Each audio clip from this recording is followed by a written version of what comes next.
Hello viewer, সবাইকে answer zone YouTube চ্যানেলের পক্ষ থেকে শুভেচ্ছা। আজকে আমরা এশিয়া মহাদেশ সম্পর্কে জানব। পৃথিবীর বৃহত্তম মহাদেশ হচ্ছে এশিয়া। মোট স্বাধীন রাষ্ট্র রয়েছে ৪৯টি।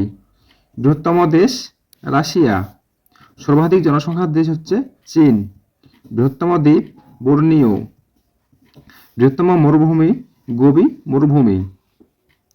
দীর্ঘতম নদী ইয়াংসিকিয়াং।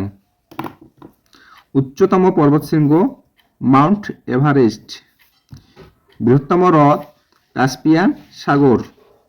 ক্ষুদ্রতম দেশ মালদ্বীপ। সর্বাধিক ভাষাভাষীর দেশ ভারত। প্রাচীনতম সভ্যতা মেসোপটেমীয় সভ্যতা। বৃহত্তম মুসলিম রাষ্ট্র ইন্দোনেশিয়া। প্রধান পর্বতমালা হিমালয় পর্বতমালা ও সর্বনিম্ন স্থান মৃত সাগর। সবাইকে ধন্যবাদ।